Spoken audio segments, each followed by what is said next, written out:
La violencia es el uso intencional de la fuerza física o el poder real o como una amenaza contra uno mismo, una persona, grupo o comunidad que tiene como resultado la probabilidad de daño psicológico, lesiones, la muerte, privación o mal desarrollo.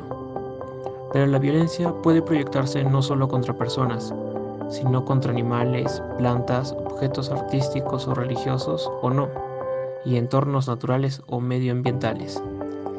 Puede incitarse con diversos estímulos y puede manifestarse también de múltiples maneras, asociada igualmente a los variados procedimientos de la humillación, la amenaza, el rechazo, el acoso o las agresiones verbales, emocionales, morales o físicas.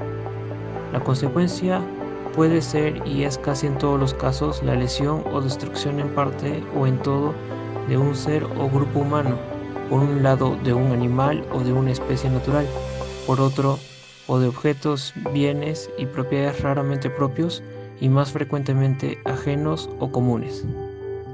Aparte de la violencia física, hay que mencionar también la violencia emocional, independiente o que la suele acompañar, según la índole de la agresión.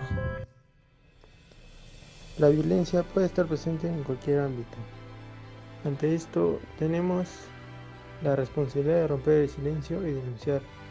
Para ello es importante saber diferenciar los distintos tipos de violencia que existen para poder identificarlos. Violencia física. Incluye todos los castigos físicos, formas de tortura y tratos o penas crueles, inhumanas o degradantes, además de la intimidación y las novatadas por parte de los adultos o de otros niños. Violencia psicológica. Esta acción o omisión destinada a degradar o controlar las acciones, comportamientos, creencias y decisiones de otras personas por medio de intimidación, manipulación, amenaza, etc. Sexual. En ella se incluyen todas las relaciones o actos sexuales, físicos o verbales, no deseados ni aceptados por la otra persona. Económica. Ocurre cuando se utiliza el dinero como un factor para dominar o establecer relaciones de poder perjudiciales. De género. Son los actos violentos contra una persona en razón de su sexo o preferencia sexual.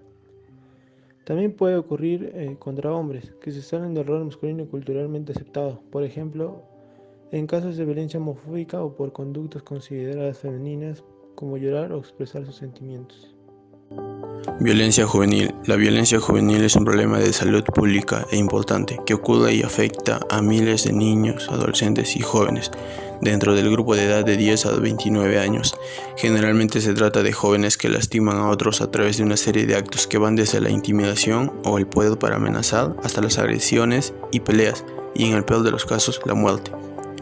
Ya que es un fenómeno social, cuesta cientos de problemas, entre ellos los jóvenes que sufren traumas o lesiones, los problemas o trastornos psicológicos, las consecuencias sociales, educativas y económicas, la personalidad o comportamiento familiar y la vida de cientos de jóvenes.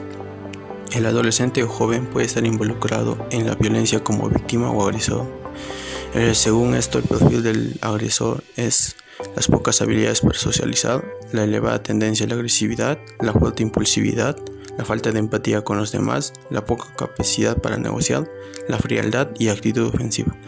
Mientras el perfil de la víctima son la baja autoestima y confianza, la dependencia emocional, el temor con los demás, la falta de comunicación y habilidades sociales y el alto nivel de ansiedad y angustia y la inseguridad.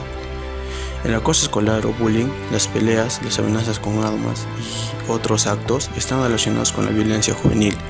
Es por eso que su prevención y detención requieren de un enfoque especializado y colaborativo, asociado a su detección y reducción. Entre las causas más comunes para la violencia juvenil están en primer lugar los problemas psicológicos. Normalmente se dan los jóvenes con baja autoestima, que tienden a sentir inferioridad y tienen dificultad de integrarse en la vida social. Luego tenemos el ámbito familiar, ya que es el que más influencia tiene en el desarrollo de la violencia. Cuando los padres no establecen límites ni responsabilidades, denotan un hogar sin autoridad, donde el libre albedrío reina.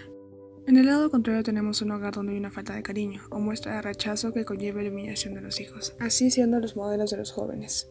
En tercer lugar tenemos el ámbito escolar, se da en jóvenes con dificultades de aprendizaje o integración social, aquellos que han sufrido fracaso escolar o acoso en clases. Sin embargo, el sistema educativo también puede ser un gran problema, por los docentes poco capacitados en este tipo de situaciones.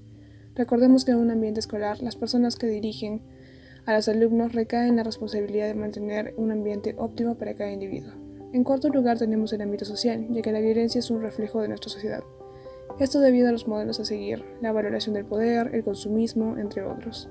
El joven tiende a seguir estas ideas y adaptarlas como suyas. Luego está la diferencia de estatus social, que a veces se usa como justificación de la violencia. Por último, tenemos el uso de sustancias como el alcohol o drogas que pueden impulsar alguna de esas conductas violentas. ¿Cómo podemos prevenir la violencia juvenil? La prevención de la violencia nos involucra a todos y se debe empezar desde la niñez, inculcando a los niños con valores y responsabilidades, darles un ambiente de amor y tranquilidad donde se identifiquen los problemas puntuales para poder corregirlos a tiempo, y que así se formen buenos ciudadanos. No está de más iniciar programas de ayuda para los padres, docentes y en especial los jóvenes. Consecuencias de la violencia.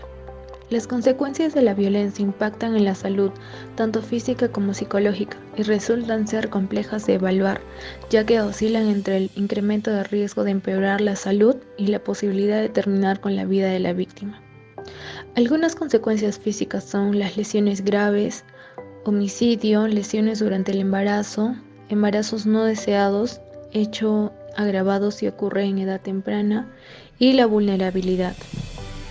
Algunas consecuencias psicológicas son problemas de salud mental, la baja autoestima, miedo, estrés, ansiedad y conmoción psíquica. También el aislamiento, trastornos del sueño y trastornos alimentarios. Un ejemplo, Elena tiene 16 años y vive una situación familiar violenta. En su casa, además de su madre y su hermano, su padre emigró por trabajo. Viven 6 familiares más, tiene una mala relación con su tía, y uno de sus tíos ha pegado a su madre. Por eso a Elena no le gusta estar en casa y admite que va a fiestas y toma alcohol más de una vez por semana para olvidarse de sus problemas. Tuvo un novio también que era muy celoso y controlador, que no la dejaba hablar con otros chicos, pero a pesar de todo dice no haber sufrido de violencia. ¿Cómo podemos prevenir la violencia en el Perú? Es necesario que se hable del tema porque muchas veces, sin darnos cuenta, se afecta la integridad y el respeto que merecen otras personas. Según datos, en un 53% de los casos que se muestran, el perpetrador es un familiar de la víctima. El resto son personas cercanas a la víctima, docentes, amistades, vecinos, etc.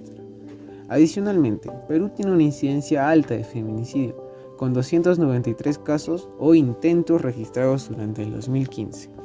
Cabe mencionar que las normas sociales promueven una cultura de violencia entre hombres. 39% de las agresiones fueron cometidas por adultos contra niños o escolares y 61% ocurrieron entre los mismos escolares. La violencia se manifiesta física, verbal y psicológicamente y obviamente sexualmente a través de teléfonos celulares y la internet, principalmente en forma de bullying. Se mencionan algunas acciones para prevenir la violencia en el Perú. El caso del proyecto Plan Internacional Perú, que busca abordar aquellas condiciones que hacen que exista violencia en contra de las niñas, adolescentes y jóvenes mujeres, tanto en el entorno comunitario como en el familiar. También se reconoce la importancia de desarrollar capacidades tanto en niñas, niños y adolescentes mismos para que puedan identificar y tomar acciones de evasión entre riesgos de violencia. Algunos aspectos a tener en cuenta para generar una conciencia sobre la prevención: informarse del tema. Nunca hay que dar por sentado que conocemos sobre un tema. Genera y fomenta un ámbito de respeto. Es importante que todos guardemos respeto. La violencia no se debe aceptar bajo ninguna circunstancia. Pellizcos, jalones de brazos son acciones que deben evitarse. Siempre expresa tu postura. La violencia psicológica puede estar camuflada bajo distintas formas.